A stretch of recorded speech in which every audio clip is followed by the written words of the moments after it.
Bayang-bayang vonis penjara seumur hidup menggantung tebal di atas kepala Roy Panci. Di pagi yang muram itu, gedung pengadilan berdiri seperti simbol tak terelakkan dari akhir sebuah perjalanan panjang yang penuh kontroversi. Setiap sudut halaman dipenuhi wartawan, kamera menyala tanpa henti, dan sorot mata publik tertuju pada satu nama yang kini menjadi pusat badai nasional. Tidak ada lagi ruang untuk bersandiwara, hukum sedang bersiap mengetuk palu, dan satu keputusan bisa mengubah segalanya. Di dalam ruang sidang, suasana terasa pengap dan penuh tekanan. Roy Panci duduk kaku, wajahnya tampak pucat meski berusaha mempertahankan ekspresi tenang. Tatapannya kosong, seolah menembus dinding waktu, mengingat kembali rangkaian peristiwa yang membawanya ke titik ini. Setiap desahan napas terasa berat, karena ia tahu, vonis kali ini bukan sekadar hukuman biasa, melainkan kemungkinan akhir kebebasan yang akan ia kenal seumur hidup.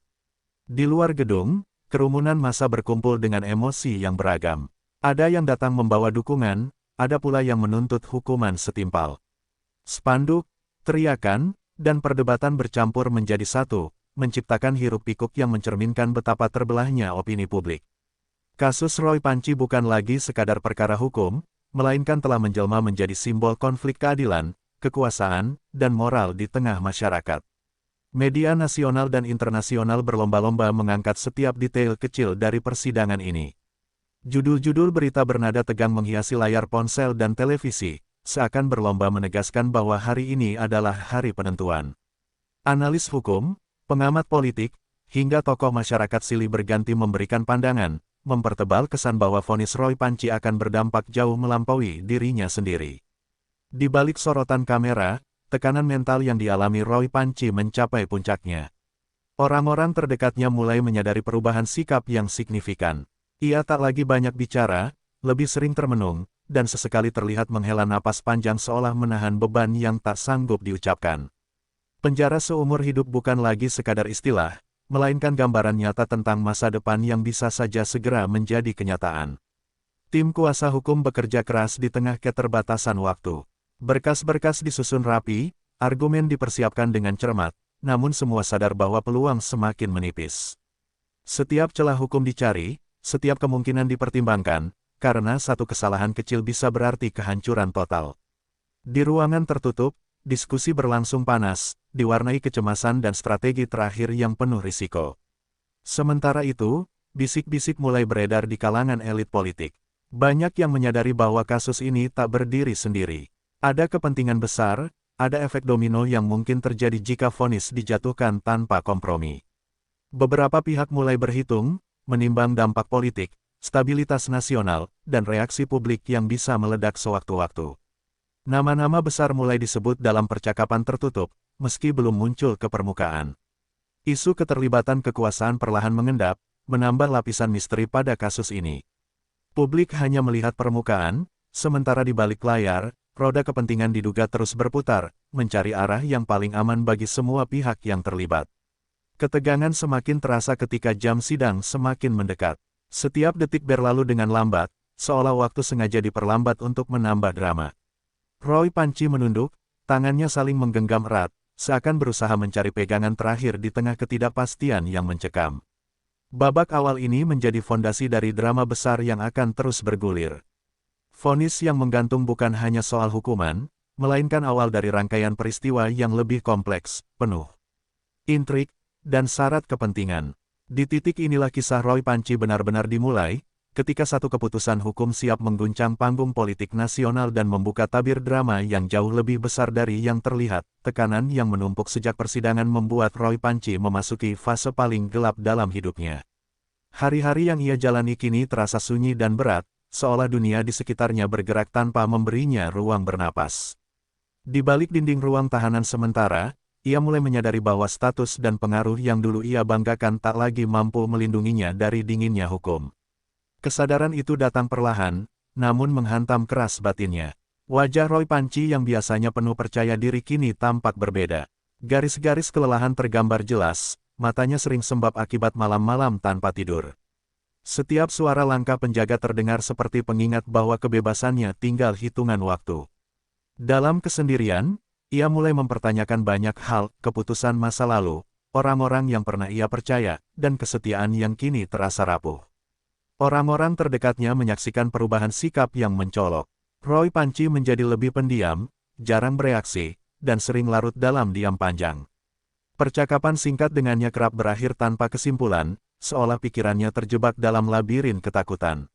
Ada rasa penyesalan yang tak terucap, bercampur dengan kecemasan akan masa depan yang kian suram. Di sisi lain, tekanan mental juga datang dari luar. Pemberitaan media yang tak henti-hentinya membahas ancaman penjara seumur hidup membuat kondisinya semakin terpuruk. Setiap judul berita terasa seperti palu yang memukul batin, mempertegas bahwa publik tengah menunggu kejatuhannya. Roy Panci menyadari, simpati publik semakin menipis, digantikan rasa ingin tahu yang dingin dan tak berperasaan. Keluarga menjadi satu-satunya tempat ia berharap menemukan ketenangan. Namun bahkan pertemuan singkat dengan orang-orang terdekat justru memperdalam rasa bersalah. Tatapan cemas, suara yang bergetar, dan air mata yang tertahan menjadi pengingat bahwa dampak kasus ini tak hanya menimpa dirinya, tetapi juga mereka yang ia cintai. Beban itu terasa lebih menyakitkan daripada ancaman hukuman itu sendiri. Di tengah keterpurukan, muncul pergulatan batin yang intens. Roy Panci mulai memikirkan kemungkinan terburuk, hidup di balik jeruji besi tanpa akhir, jauh dari dunia yang pernah ia kuasai. Bayangan itu menghantuinya, membuat napasnya sesak dan pikirannya kacau. Ia mulai menyadari bahwa kekuasaan dan jaringan tak selalu menjadi tameng ketika hukum telah bersiap menutup pintu. Tim kuasa hukum yang sesekali menemuinya mencoba menanamkan harapan, meski tipis. Mereka berbicara tentang peluang, tentang celah, tentang kemungkinan jalan lain yang belum sepenuhnya tertutup. Namun bagi Roy Panci, kata-kata itu terdengar samar. Ia berada di titik di mana harapan dan keputusasaan saling bertabrakan, tanpa ada pemenang yang jelas. Di saat-saat seperti itulah, benih ide perdamaian mulai tumbuh. Awalnya hanya sebatas pikiran liar, muncul dari rasa takut yang mendalam. Namun seiring waktu, gagasan itu semakin nyata, dipertimbangkan sebagai satu-satunya jalan keluar dari jurang yang menganga. Roy Panci mulai bertanya pada dirinya sendiri, apakah menurunkan ego dan mengulurkan tangan adalah harga yang pantas demi menyelamatkan hidupnya.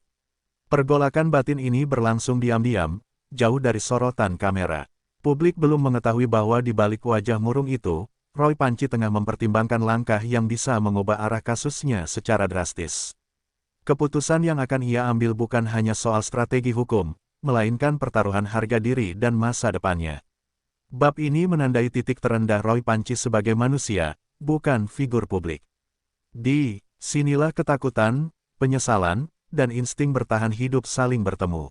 Dari tekanan mental inilah, sebuah langkah mengejutkan akan segera lahir, langkah yang kelak mengguncang publik dan membuka babak baru dalam drama besar yang sedang berlangsung. Keputusan untuk mengajukan perdamaian tidak lahir dalam satu malam.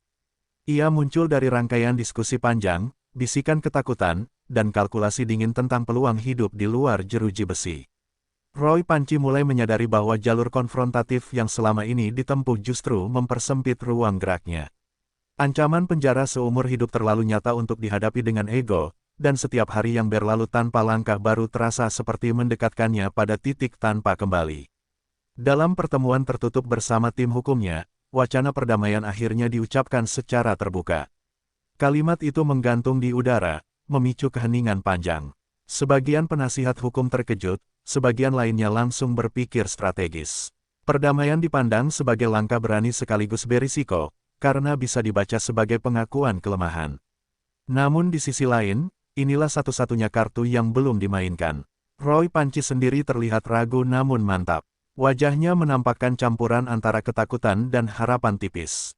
Ia memahami bahwa langkah ini bisa mengubah persepsi publik secara drastis. Dari sosok yang keras dan menantang, ia akan tampil sebagai pihak yang meminta jalan damai. Sebuah transformasi citra yang tidak mudah, namun mungkin perlu demi menyelamatkan masa depan.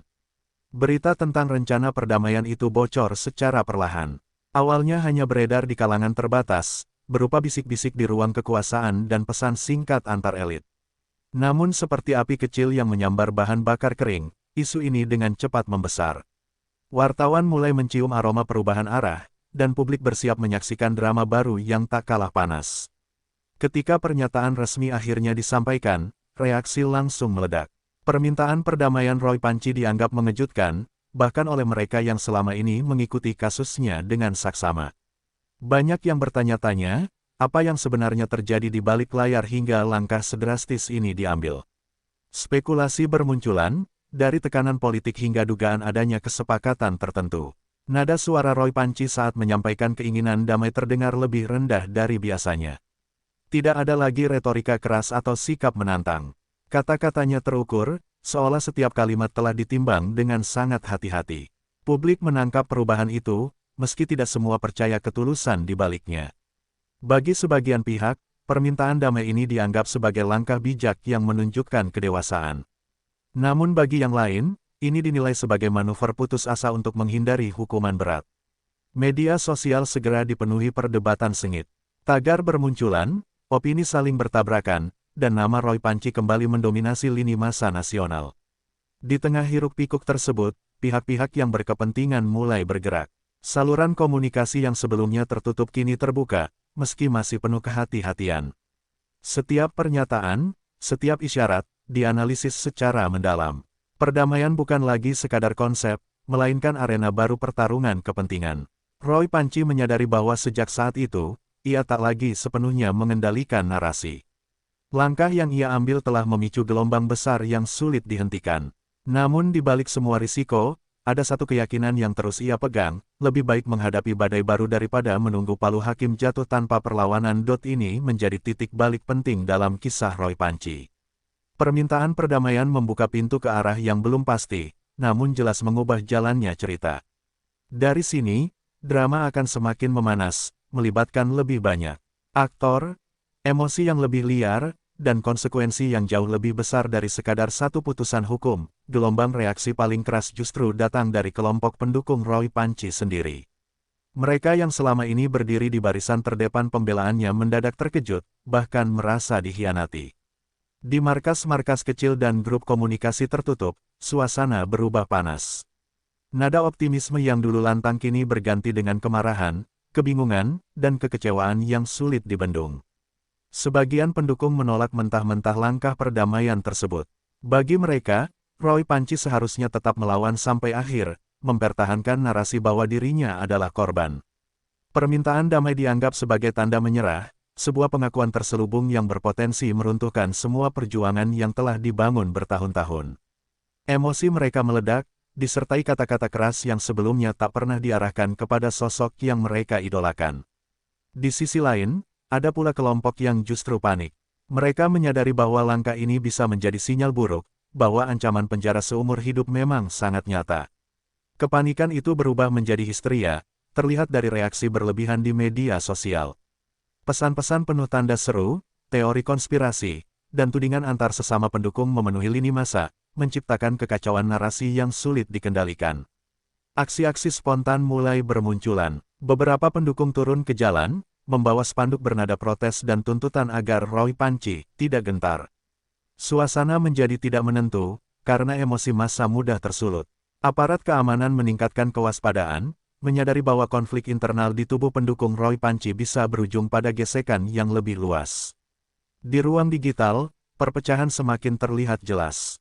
Satu kubu mencoba membela langkah perdamaian dengan alasan kemanusiaan dan keselamatan, sementara kubu lain menuding adanya tekanan dan permainan elit. Debat berubah menjadi saling serang, bahkan berujung pemutusan hubungan antar tokoh pendukung yang sebelumnya kompak. Solidaritas yang dulu kuat kini retak di depan mata publik. Roy Panci memantau semua itu dari kejauhan dengan perasaan campur aduk. Ia tahu, langkah yang diambilnya telah mengguncang fondasi loyalitas yang selama ini menopangnya. Dukungan yang dulu terasa kokoh kini berubah menjadi beban moral. Ia mulai menyadari bahwa setiap keputusan besar selalu menuntut korban, dan kali ini, korban itu adalah kepercayaan sebagian pendukungnya sendiri. Beberapa tokoh kunci dalam kelompok pendukung mencoba meredam situasi. Mereka mengadakan pertemuan darurat, menyerukan ketenangan, dan meminta agar emosi tidak mengalahkan logika.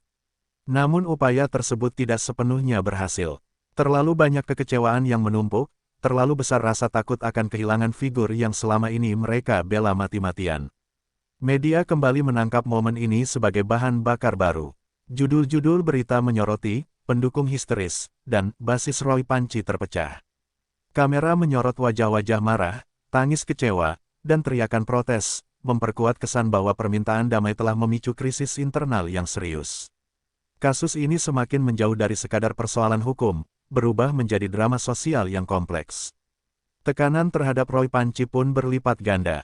Ia tidak hanya menghadapi ancaman vonis berat, tetapi juga beban psikologis akibat gejolak di lingkaran pendukungnya.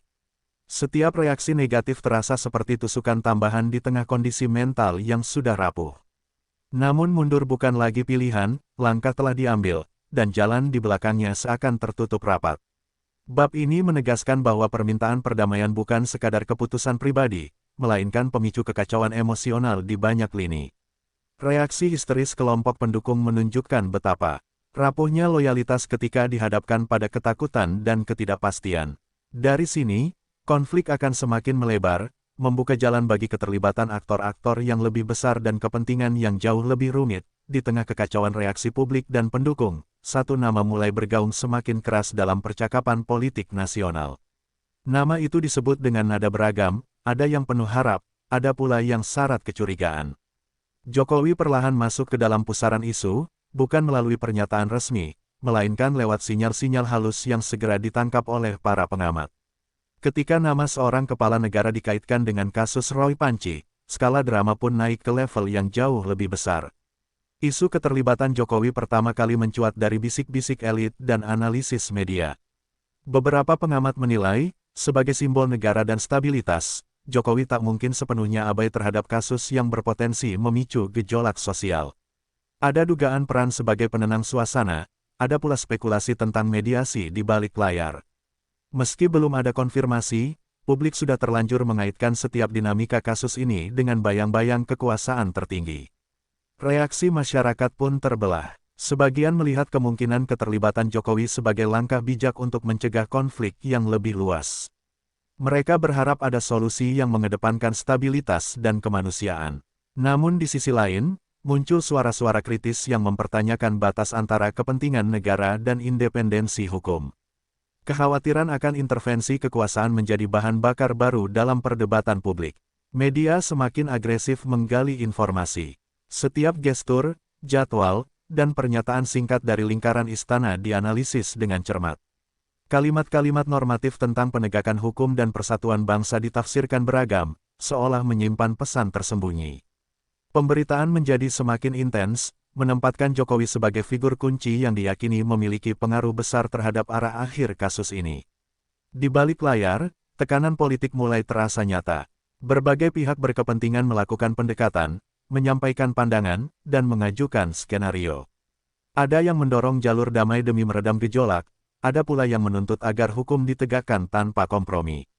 Tarik-menarik kepentingan ini berlangsung senyap namun kuat, membentuk arena pertarungan yang tak terlihat oleh publik. Roy Panci sendiri menyikapi munculnya nama Jokowi dengan perasaan ambigu. Di satu sisi, ada secercah harapan bahwa keterlibatan simbol negara bisa membuka jalan keluar. Di sisi lain, ia sadar bahwa sorotan kini semakin tajam, dan kesalahan sekecil apapun bisa berbalik menjadi bumerang.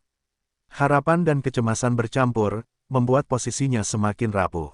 Kelompok pendukung kembali bereaksi. Sebagian menganggap ini sebagai pertanda baik, seolah Roy Panci belum sepenuhnya ditinggalkan. Namun kelompok lain justru semakin emosional, merasa kasus ini telah ditarik terlalu jauh ke ranah politik. Perdebatan kian memanas, memunculkan tudingan, prasangka, dan narasi yang saling bertabrakan tanpa kendali.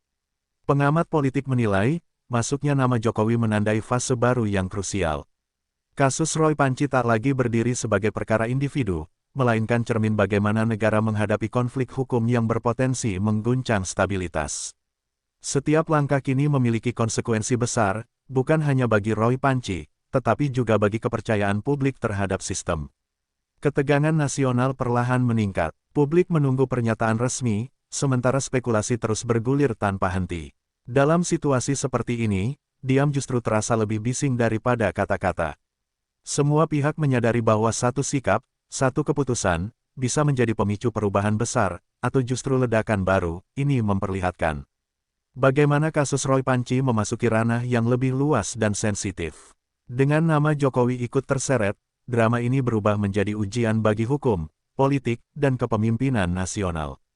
Dari titik inilah, arah cerita semakin sulit diprediksi, dan setiap detik membawa potensi kejutan yang lebih besar dari sebelumnya. Masuknya isu keterlibatan Jokowi membuat medan pertarungan narasi semakin liar. Media arus utama, media alternatif, hingga akun-akun anonim di media sosial berlomba membentuk persepsi. Setiap potongan informasi dipelintir, diperbesar, dan dipertentangkan.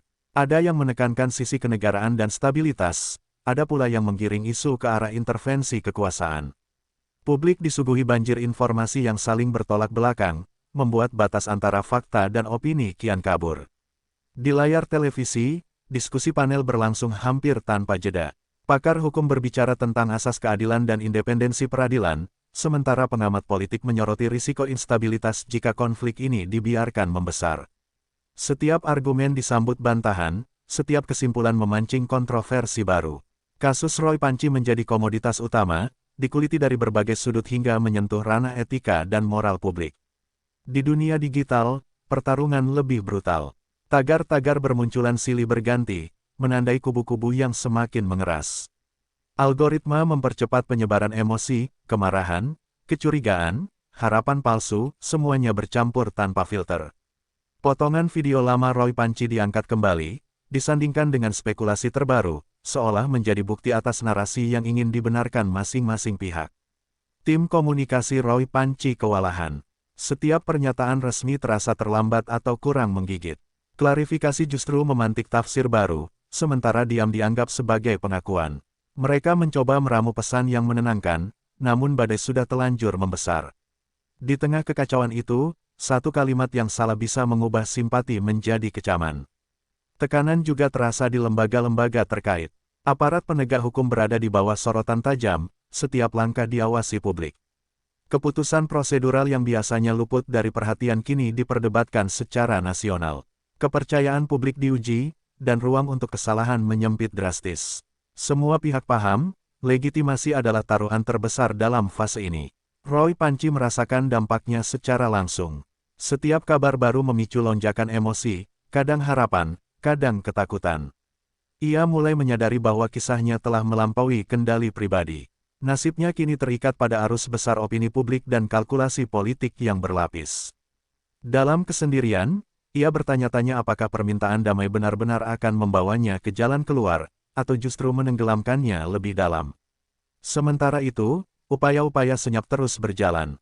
Pertemuan informal, pesan berantai, dan sinyal-sinyal diplomatik beredar tanpa jejak resmi. Tidak ada yang ingin tampil sebagai pengambil keputusan tunggal, karena risiko politik terlalu besar. Semua bergerak hati-hati, menunggu momen yang tepat untuk melangkah atau mundur. Ketegangan mencapai puncaknya ketika jadwal penentuan berikutnya diumumkan. Publik kembali menahan napas. Ekspektasi memuncak, seolah satu peristiwa akan menjawab semua pertanyaan. Namun justru di titik inilah ketidakpastian terasa paling nyata. Terlalu banyak variabel, terlalu banyak kepentingan yang saling bersilangan. Di tengah hiruk-pikuk itu, satu pertanyaan menggema tanpa jawaban pasti, apakah perdamaian mampu meredam badai, atau hukum akan berjalan tanpa kompromi. Tidak ada konsensus, tidak ada jaminan. Yang ada hanya penantian kolektif yang tegang, di mana setiap detik berpotensi mengubah arah sejarah kecil bernama kasus Roy Panci. Ini menutup fase pertarungan narasi yang melelahkan namun menentukan. Ia menjadi jembatan menuju momen krusial berikutnya, ketika keputusan-keputusan nyata akan diambil. Dari sini, cerita bergerak menuju titik penentuan, antara damai yang rapuh atau hukuman yang tak terelakkan. Ketika euforia dan kebisingan narasi mulai melelahkan publik, perhatian perlahan beralih ke satu medan yang paling menentukan, hukum itu sendiri. Di balik segala spekulasi politik dan tekanan opini, proses hukum tetap berdiri sebagai poros utama yang akan menentukan nasib Roy Panci. Para ahli hukum mulai angkat bicara lebih serius, membedah kemungkinan dampak permintaan perdamaian terhadap ancaman penjara seumur hidup yang mengintai. Perdamaian, menurut sebagian pakar, bukanlah tombol ajaib yang bisa menghapus jerat pidana berat. Ia hanya dapat menjadi faktor yang dipertimbangkan, bukan penentu tunggal. Dalam konteks ini, hukum dipandang sebagai arena yang kaku namun masih menyisakan ruang tafsir. Setiap kata dalam undang-undang, setiap preseden kasus serupa, kini disisir dengan teliti untuk mencari celah yang mungkin menyelamatkan Roy Panci. Di sisi lain, ada pandangan tegas yang menyatakan bahwa perdamaian tidak seharusnya memengaruhi vonis untuk perkara dengan dampak luas. Pendekatan ini menekankan keadilan substantif dan pesan moral bagi publik. Jika hukuman diringankan karena tekanan atau kompromi, maka kepercayaan terhadap hukum bisa runtuh. Perdebatan ini tidak hanya akademis, tetapi syarat muatan etis dan politis. Jaksa dan tim penuntut berada di posisi yang tak kalah sulit. Setiap langkah mereka kini disorot, setiap argumen diuji oleh publik. Mereka harus menyeimbangkan tuntutan keadilan dengan stabilitas sosial, tanpa terlihat goyah oleh tekanan apapun. Dalam berkas-berkas yang disiapkan, nada ketegasan terasa kuat, seolah ingin menegaskan bahwa hukum tidak boleh tunduk pada kegaduhan. Tim kuasa hukum Roy Panci kembali menyusun strategi.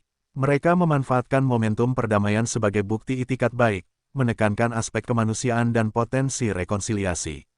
Setiap detail disiapkan untuk memperkuat narasi bahwa hukuman seumur hidup bukanlah satu-satunya jalan. Namun mereka sadar, argumen ini harus disampaikan dengan sangat hati-hati agar tidak berbalik menjadi bumerang. Di ruang sidang, atmosfer berubah menjadi lebih dingin dan formal. Emosi yang sebelumnya membara kini ditekan oleh bahasa hukum yang kaku. Kalimat-kalimat dibacakan dengan intonasi datar, namun maknanya berat. Setiap kata bisa menjadi penentu, setiap jeda terasa seperti menahan napas panjang bagi semua pihak yang terlibat. Roy Panci mengikuti proses itu dengan fokus yang nyaris obsesif. Ia mencoba membaca ekspresi wajah para penegak hukum, mencari isyarat kecil yang mungkin memberi harapan. Namun yang ia temukan hanyalah profesionalisme yang tertutup rapat. Di balik sikap tenang itu, ia tahu keputusan besar sedang dirajut perlahan, tanpa melibatkan perasaannya. Publik kembali terbelah menyikapi dinamika ini. Ada yang mulai lelah dan menginginkan kepastian, ada pula yang tetap bertahan dengan tuntutan masing-masing. Suara-suara moderat mencoba mengajak semua pihak menunggu proses hukum dengan kepala dingin, namun emosi yang terlanjur mengeras sulit dilunakkan dalam waktu singkat.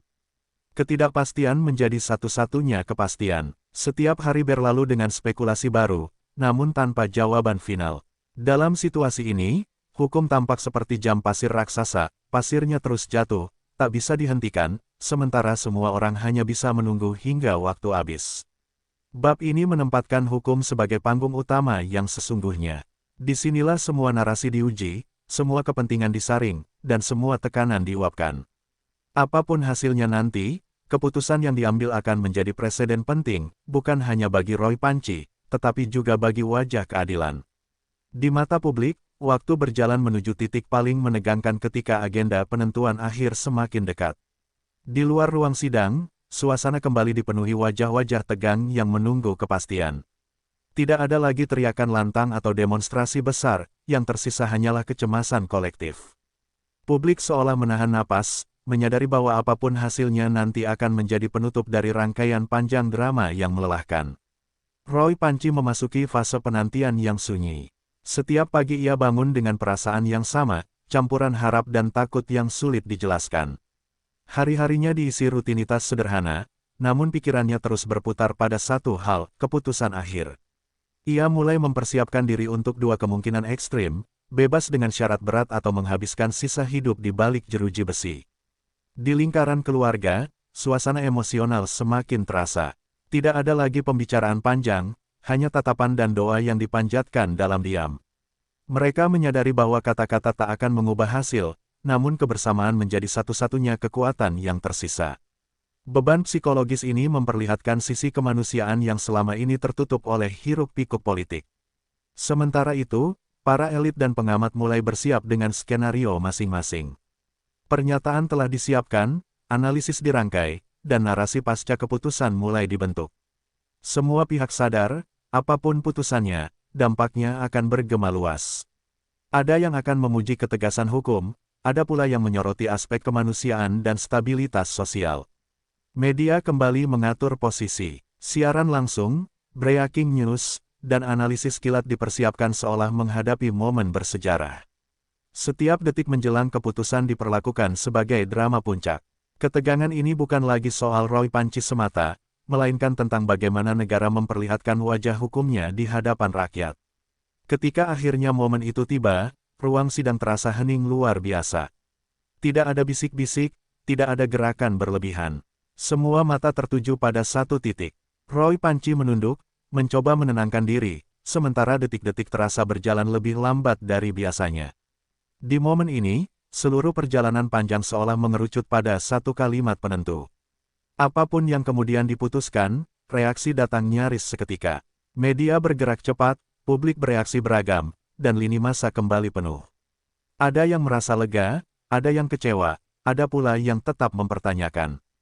Keputusan tersebut tidak serta-merta menutup perdebatan, namun menjadi garis tegas yang memisahkan sebelum dan sesudah. Bagi Roy Panci, keputusan itu menjadi awal dari fase baru kehidupan.